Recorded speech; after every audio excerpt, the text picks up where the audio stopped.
Dios les bendiga. Voy a invitarle a abrir su Biblia en Génesis capítulo 4. Vamos a leer el verso 4 y el verso 5. Génesis capítulo 4, el verso 4 y el verso 5. Yo voy a leer, usted va a seguir la lectura ahí en su Biblia. Y Abel trajo también de los primogénitos de sus ovejas, de lo más gordo de ellas. Y miró Jehová con agrado a Abel y a su ofrenda, pero no miró con agrado a Caín y a la ofrenda suya. Y se ensañó Caín en gran manera y decayó su semblante. Amén. Voy a invitarle a que esté cómodo. Bueno, extender un saludo muy especial a todos, al grupo invitado. Bueno ha sido Dios en esta noche con nosotros.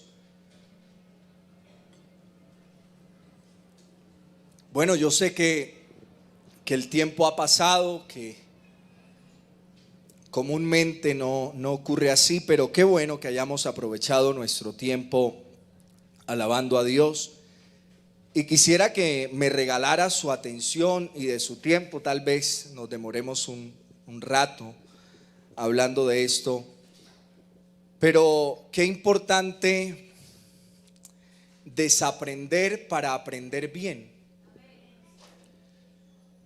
Y qué bueno que a través de la palabra de Dios podamos reorganizar cosas que hemos mal aprendido y podamos redireccionar nuestras acciones respecto a lo que Dios quiere. Corazón de adorador. Si preguntamos a un grupo de creyentes que se dirige a su templo el domingo, ¿qué es lo que van a hacer allí? Es muy probable que respondan: voy a adorar a Dios. Pero si les pedimos luego que nos definan con precisión qué es adorar a Dios, es muy probable que recibamos respuestas muy diversas. Y es que no todos los cristianos poseen conceptos claros de lo que es la adoración, y mucho menos de lo que Dios prescribe en su palabra para que su pueblo le adore. Ahora bien, tomando en cuenta que fuimos creados y redimidos para la gloria de Dios y que adorarle a Él es nuestra razón de ser como iglesia, los creyentes no podemos darnos el lujo de ser ignorantes en lo tocante a este asunto de la adoración. La Biblia nos advierte de que existe la posibilidad de que nuestro Dios sea adorado en vano y que aún Él puede ser profundamente ofendido con nuestra adoración, como aprendemos en la historia de Nadab y Abiú en Levíticos 10. ¿Qué significa adorar a Dios? Debemos suponer que cada cristiano debe determinar el qué y el cómo de la adoración a Dios, confiando en alguna especie de intuición o gusto espiritual, o ha dado a Dios indicaciones claras en su palabra del tipo de adoración que es aceptable en su presencia. Es un tema muy controversial. En algunas iglesias es un campo de batalla que algunos suponen que tiene que ver con los estilos musicales que comúnmente se interpretan en ellas. Adorar y alabar no es lo mismo. Adorar y alabar no es lo mismo. Todas las cosas que hacemos como creyentes debemos hacerlas para la gloria de Dios, así sea comer o beber, dice Pablo en 1 Corintios 10 verso 31. Pero no justo de eso quiero hablar hoy, sino en cambio del tipo de adoración que nosotros ofrecemos en el culto a Dios. Lo que pensemos acerca de la adoración determinará el tipo de alabanza que tributamos a Dios en nuestros cultos. Vuelvo y le pregunto, ¿qué es la adoración? Con la adoración ocurre lo mismo que con muchos otros conceptos de la Escritura. Muchas personas presuponen saber lo que es, pero pocos podrían definirlo con precisión. Y si no sabemos en qué consiste una cosa, tampoco podremos saber si lo que estamos haciendo es lo que se supone que nosotros debemos hacer haciendo esa cosa, así suene redundante. Quizás la definición más simple que podemos dar de adoración es rendir honor a un ser superior. Ser que nosotros consideramos como superior. Por lo tanto, podría tratarse de un ídolo o puede tratarse del Dios vivo y verdadero. Pero la esencia de la adoración es rendir tributo, honor, reverencia, respeto, alabanza o gloria a un ser superior. Las dos palabras que comúnmente se usan en las escrituras para referirse a la adoración, tanto en el Antiguo Testamento como en el Nuevo Testamento, conllevan la idea de doblegarse, de postrarse, de reverenciar. De hecho, es una palabra que se usaba para hablar de cómo los perros se agazapaban y le besaban la mano a su amo.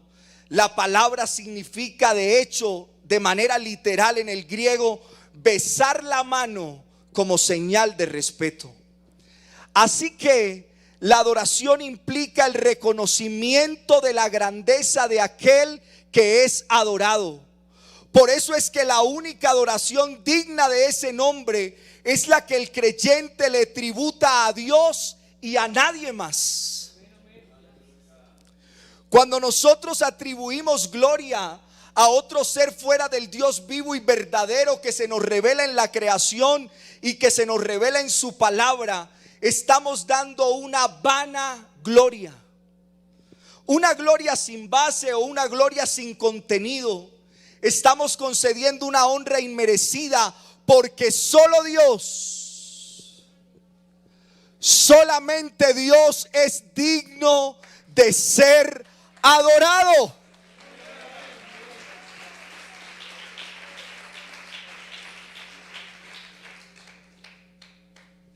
Cuando Satanás tentó a Cristo en el desierto y le ofreció todos los reinos de este mundo, le dijo: si postrado me adorares.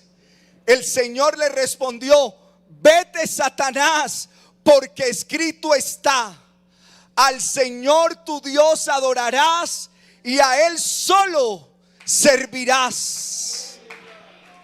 Y en Apocalipsis 4 al apóstol Juan le fue mostrada una visión, la adoración que se tributa a Dios en el cielo, y dice que él vio seres celestiales postrados delante del Señor diciendo: digno eres de recibir la gloria y la honra y el poder, porque tú creaste todas las cosas y por tu voluntad existen y fueron creadas. Tan solo nuestro Dios posee las características que lo hacen digno de recibir este tipo de homenajes de parte de sus criaturas. Romanos 11:36 afirma que a Él y solo a Él sea la gloria por los siglos de los siglos. ¿Qué es entonces la adoración? Es el reconocimiento de la grandeza de Dios y la reacción natural que eso debe provocar en nosotros. La ocupación del corazón no con nuestras necesidades y las respuestas que Él pueda darnos, ni siquiera con sus bendiciones, sino con Dios mismo. Es el corazón ocupándose de Dios. La adoración se enfoca en el ser de Dios y no únicamente en lo que Dios hace. Yo le quiero repetir eso. La adoración se enfoca en el ser de Dios y no únicamente en lo que Dios hace. Nuestro Dios es intrínsecamente digno. Nuestro Dios es intrínsecamente digno de toda la gloria, toda honra, todo honor y toda obediencia. Y el hombre fue creado como un ser a imagen y semejanza de Dios. poseyendo un alma racional con el propósito de poder tributar a Dios esa adoración que es digna de Él. Si hasta ahora no me ha entendido, yo le voy a poner un ejemplo para que haga diferencia entre oración, adoración y alabanza. Supongamos que una persona como yo no sabe nadar y se va a un río.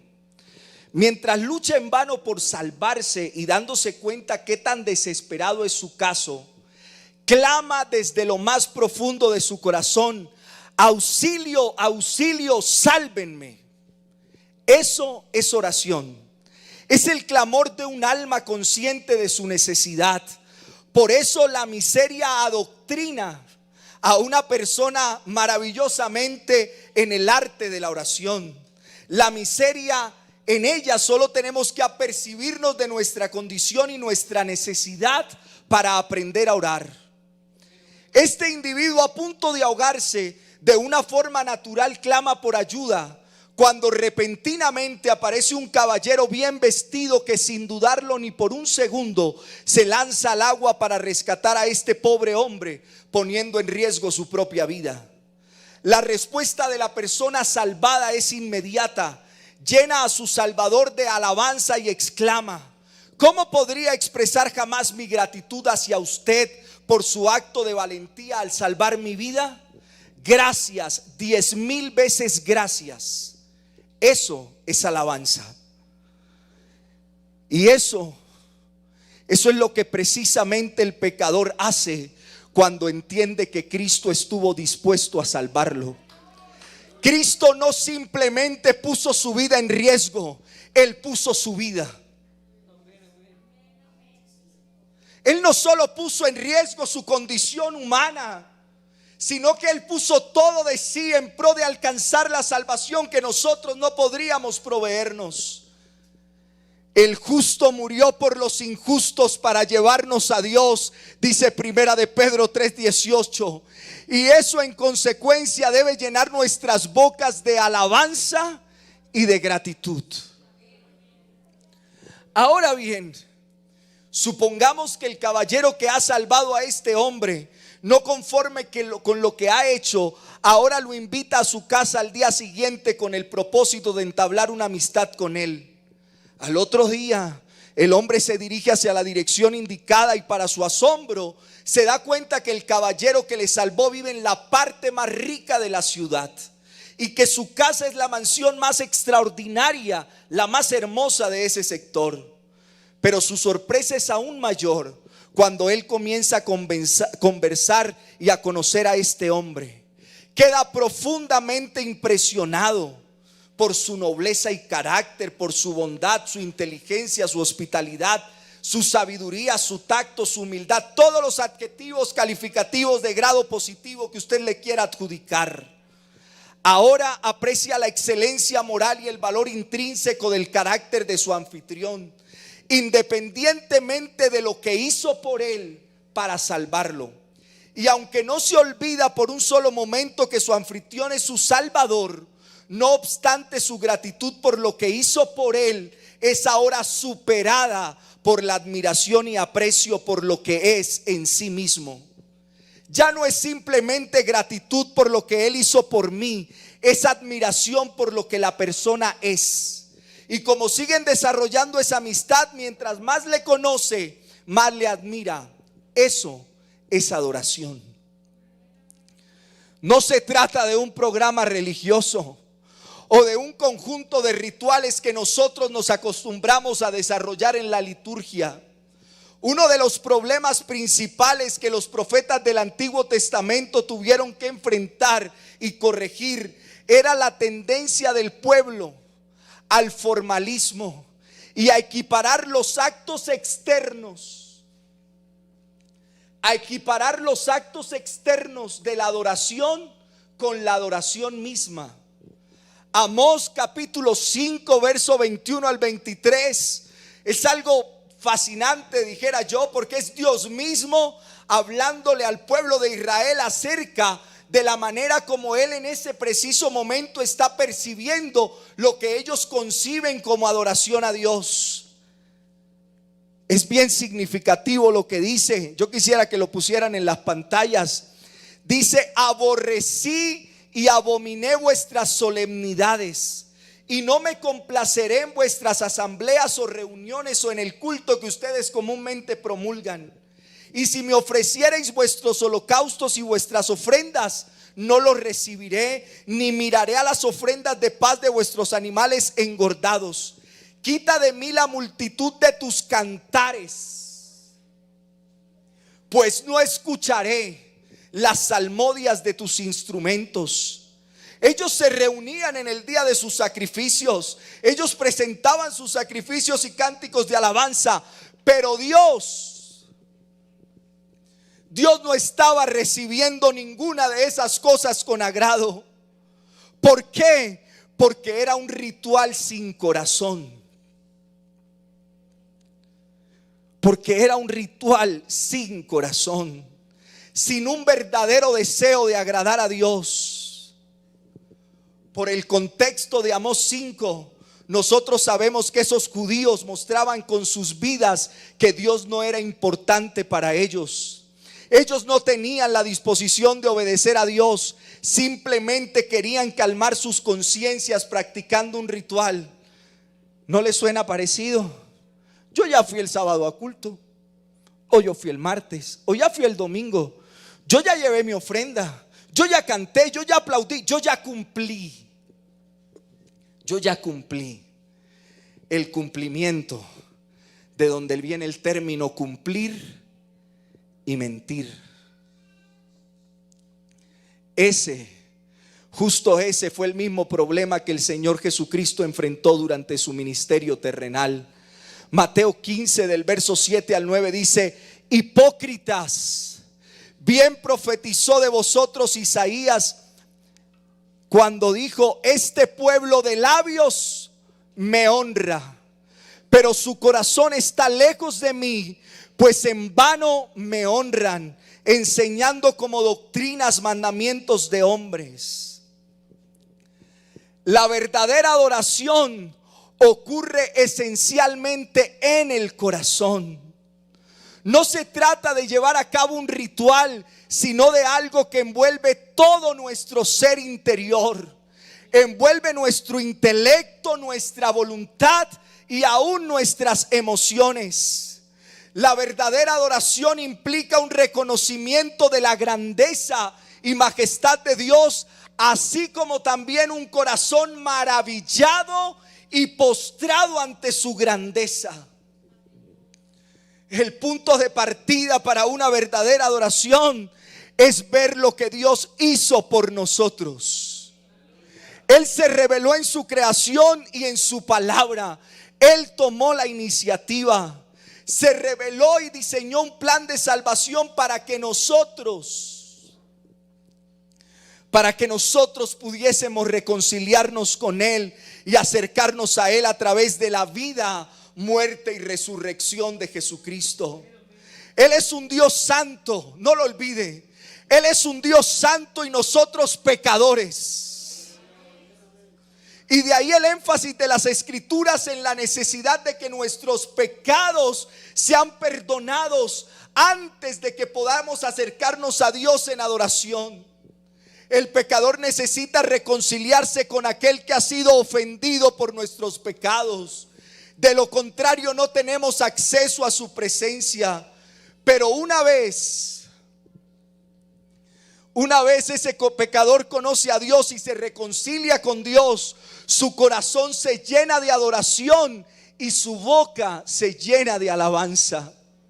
Al venir a la presencia de un ser tan hermoso, tan majestuoso, tan glorioso y al mismo tiempo tan compasivo y lleno de gracia, no podemos evitar que nuestro corazón se acelere, nuestros pulmones se llenen de aire y de nuestra garganta salgan múltiples frases que exalten y glorifiquen la grandeza de este Dios que se atrevió a darnos vida cuando nosotros estábamos muertos en delitos y pecados.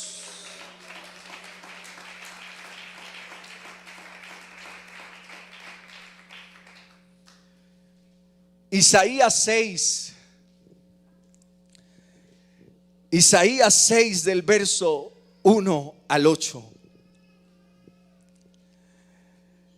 Yo quisiera hacer notar el impacto que vivió Isaías con esta visión que usted conoce hasta la saciedad y ha repetido múltiples ocasiones. Isaías tuvo esta visión en el año en que murió el rey Usías. Usías había sido rey en Judea por 52 años y fue uno de los más grandes líderes de la historia de Israel. Debemos suponer entonces que la muerte de Usías, que había reinado por tantos años y que había traído tanta prosperidad a la nación, causó un impacto tremendo en el pueblo. Pero ese mismo año en que estaban tan tristes por la muerte del rey Usías, Dios abrió los ojos de Isaías para que él pudiera mirar más allá del panorama político, un destello de gloria y de la majestad de Dios. Isaías tuvo una visión de la gloria de Dios y esa visión actuó como un foco potente que hizo ver al profeta no solo la gloria de Dios, sino su propia bajeza. Él miró serafines, que son seres celestiales de un alto rango, y describió que con 2 alas cubrían sus rostros, porque no podían contemplar a cara descubierta a ese Dios santo. Y si los serafines, que eran seres celestiales, se cubrían el rostro, ¿cómo podría entonces un hombre mortal lleno de pecados como él estar delante del Dios soberano? En esa perspectiva de santidad, Isaías exclama en el versículo 5: entonces dije, ay de mí que soy muerto. Isaías se sintió deshecho ante la grandeza y santidad de nuestro Dios. Y siendo nosotros lo que somos, criaturas del polvo, seres imperfectos, ¿cómo podemos tener comunión con un Dios santo? Pero ahí es donde entra la compasión y la misericordia de Dios en escena. En el versículo 6 usted lee: y voló hacia mí uno de los serafines, teniendo en su mano un carbón encendido, tomado del altar con unas tenazas, y tocando con él sobre mi boca, dijo: he aquí que esto tocó tus labios, y es quitada tu culpa y limpio tu pecado. El profeta confesó y fue perdonado. El profeta confesó y fue perdonado. Y esta experiencia del perdón divino lo levantó de su postración para hacer de él un instrumento útil en las manos de Dios. Por eso cuando Dios pregunta en el versículo 8 que a quién enviará y quién irá por nosotros, ¿qué dijo Isaías? He aquí, envíame a mí. Así que la visión produjo asombro por la majestad de Dios, pero al mismo tiempo produjo convicción de pecado. La convicción de pecado entonces lo guió a la confesión de sus pecados, y la confesión de sus pecados al perdón. Y de ese modo el profeta fue equipado para adorar y servir a Dios como él merece ser adorado y servido. Las personas que sufren de vanagloria, que conocemos muchísimos, que alardean de lo que son o de lo que tienen, sufren de eso porque es cual una enfermedad, porque se comparan con otros seres insignificantes como ellos. Pero si decidieran compararse con Dios, si decidieran compararse con Dios, verían lo insignificantes que son, lo pequeñitos que son, lo pocas cosas que son, y la vanagloria que tienen acerca de sí mismos. Eso contribuyó por contraste a una visión más clara de la grandeza y majestad de la gloria de Dios. La visión produce confesión, y eso a su vez nos ayuda a tener una mejor visión. Veo a Dios, conozco a Dios, veo su grandeza, y en consecuencia veo mi bajeza, y viendo mi bajeza puedo entender mejor su grandeza. Yo quisiera acudir al texto que inicialmente leímos. La historia de Caín y Abel, la forma más incipiente de adoración en el texto bíblico. La causa de esta discusión entre los dos y la posterior muerte y aparición del primer mártir de la historia bíblica fue la adoración, el contexto de la adoración. La adoración comienza en el corazón. Dios, antes de recibir nuestra expresión de adoración, Él ve nuestro corazón. Caín dio lo que tenía, pero Abel dio lo más preciado, lo más excelente. Esa expresión refleja la actitud del corazón. Existe una adoración que Dios recibe y hay una adoración que Dios no recibe. Lo que hacemos en nuestro exterior debe reflejar lo que ocurre en nuestro interior. La ofrenda es esencialmente una externalización de lo que la persona es.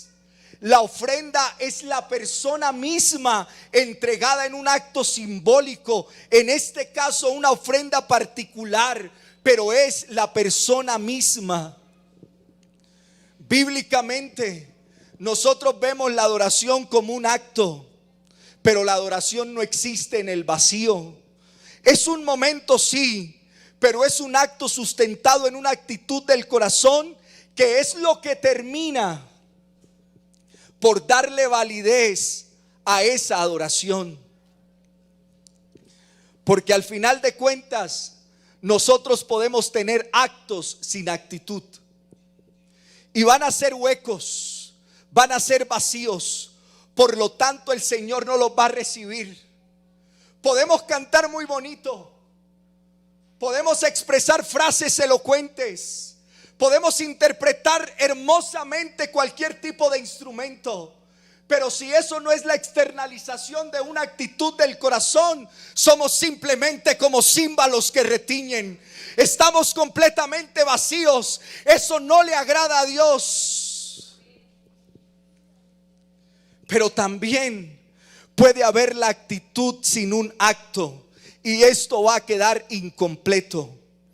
Por eso entonces es importante hablar de la actitud y del acto. Isaías 29:13 dice pues el Señor, porque este pueblo se acerca a mí con su boca y con sus labios me honra, pero su corazón está lejos de mí, y su temor de mí no es más que un mandamiento de hombre que les ha sido enseñado. Repito, Mateo 15 del 7 al 9. Hipócritas, bien profetizó Isaías de vosotros cuando dijo: este pueblo de labios me honra, pero su corazón está lejos de mí, pues en vano me honran. Es un peligro cuando se cae en la rutina de la vida cristiana o la vida de supuesta adoración, en la cual se hacen las cosas sin ganas y de una manera mecánica, repitiendo los mismos actos como aplaudir, cantar o interpretar, que en sí mismo cantar, aplaudir e interpretar en sí mismo no son adoración. No son adoración. Y que consecuencia deben venir es de un corazón agradecido. ¿Sabe algo? La rutina y la disciplina son exactamente lo mismo, pero lo que las diferencia es una actitud del corazón. En la rutina usted piensa o siente que está obligado a hacer lo que hace. En la disciplina usted lo hace porque quiere hacerlo y sabe cuál ha de ser el resultado de la constante realización de esta actividad. Aún muchas veces hemos sentido que adoramos a Dios por rutina, pero es porque tenemos que ajustar algo en el corazón. Yo quería ser internista, cardiólogo, electrofisiólogo, especialista en células M del nodo sinusal. Hay días que necesitamos hacer cual cirugía a corazón abierto. y entrar al corazón y revisar qué es lo que hay. ¿Cuál es la causa? ¿Cuál es el motivo? ¿De dónde nace mi expresión de alabanza? ¿De dónde nace lo que yo digo o hago? ¿Cuál es la causa, el motivo, la circunstancia que me hace decir lo que digo? ¿Cuál es la razón por la que hago lo que hago? Hay días en que pasamos por momentos de sequedad espiritual, en que aún buscar al Señor es el acto más duro que nosotros podemos vivir. Hay días en que no tenemos ganas de nada, ni siquiera de levantarnos de nuestra cama, y somos conscientes de la lucha que tenemos, y tenemos que decir: Señor, es que mi corazón está seco. ¿Dónde estás, Señor? Te necesito. Pero qué bueno entender que cuando nuestro corazón reconoce su necesidad por Dios, reconoce que ha caído en cierta rutina, por así decirlo, esa misma atención del corazón se vuelve en un acto de adoración al Señor, al decirle al Señor: te necesito. Te necesito, Señor. Y quisiéramos hacernos al lado del salmista y decir: como el ciervo brama por las corrientes de las aguas. Como el ciervo brama por las corrientes de las aguas, así clama por ti, oh Dios, el alma mía. Mi alma tiene sed de Dios.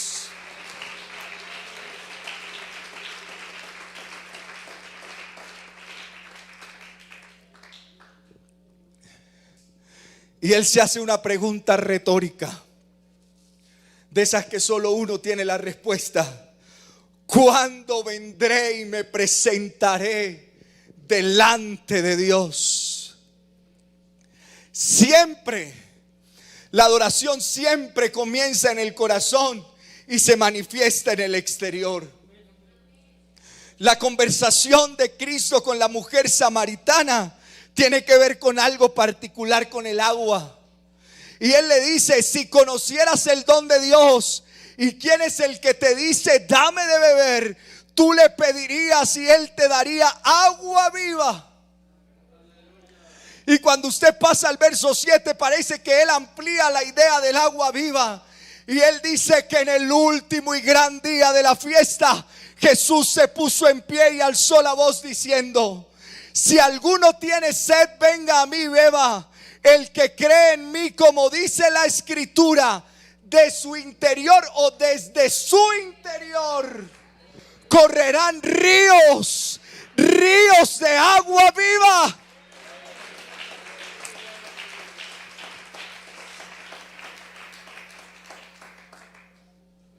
Permítame terminar. Este es un tema que atañe a todos los individuos, no solo a los músicos, a los que interpretan un instrumento, a todos. Así que este no es para el líder de alabanza o para el que interpreta la guitarra o el bajo, no, esto es para todos, porque todos nosotros somos adoradores. Todos nosotros somos adoradores. El asunto es de qué manera lo hacemos o cómo lo hacemos. Hay una frase que se repite por montón, y es que el corazón humano tiene un vacío tan grande en forma de Dios que solo Dios puede llenarlo. Por eso una y otra vez el hombre debe postrarse ante cualquier cosa intentando suplir o coplar o llenar ese vacío que tiene. Por nuestro corazón duro, aun cuando conocemos a Dios, tendemos a postrarnos a otras cosas y a ser nuestros propios dioses. Y yo terminaría con esto: ¿cómo postrar nuestro corazón delante de Dios? ¿Cómo tener un corazón de adorador? ¿Cómo ser un adorador como dice la Escritura? Primera de Pedro 5:5 dice: revestíos de humildad. Revestíos de humildad, porque Dios resiste a los soberbios y da gracia a los humildes. Por definición misma de la Escritura, el acercarse a Dios requiere humildad. Si adorar a Dios es entrar en relación con Él, es responder ante la revelación de quién es Dios, entonces en relación con el cómo, nuestra adoración debe ser la respuesta a la revelación de quién es Dios. Dios se revela al hombre y el hombre responde a esto, y responde porque Dios lo está buscando y busca desde el principio mantener esa relación con el hombre. Y para acercarse a Dios, uno no puede hacerlo con soberbia. Salmos 51:17 dice: los sacrificios de Dios son el espíritu quebrantado. Al corazón contrito y humillado no desprecias tú, oh Dios. La Biblia siempre marca estos puntos en dónde acercarnos a Dios y cómo acercarnos a Dios. ¿Cómo? Con un corazón humilde. Cuando se formaba el tabernáculo, que es como una lección objetiva de cómo acercarnos a Dios respecto a aquellos tiempos, cuando el sumo sacerdote ingresaba al lugar santísimo una vez al año, el lugar santísimo tenía unas cortinas que iban desde su techo hasta casi el piso, y la única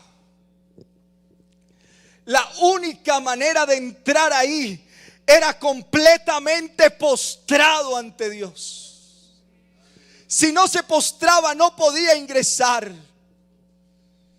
Y yo quisiera pensar un poco en el presente, y es que nadie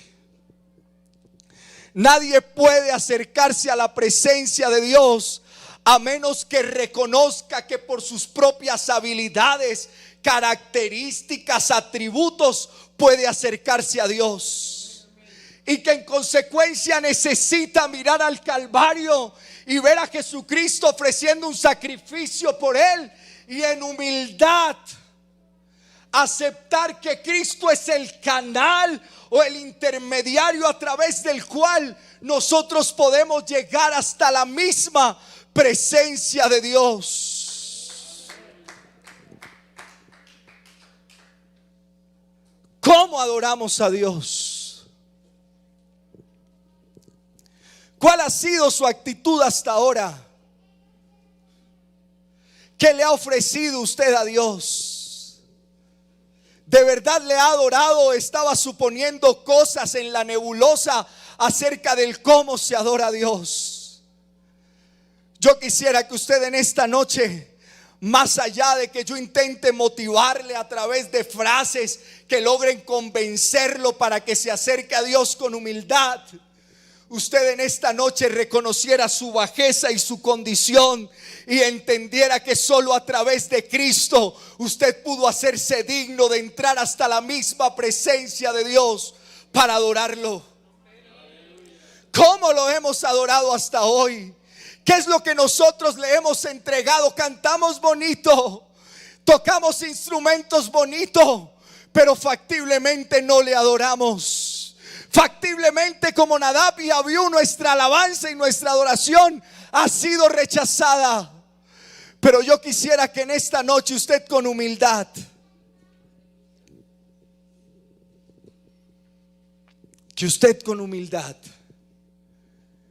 viniera a este lugar y le adorara.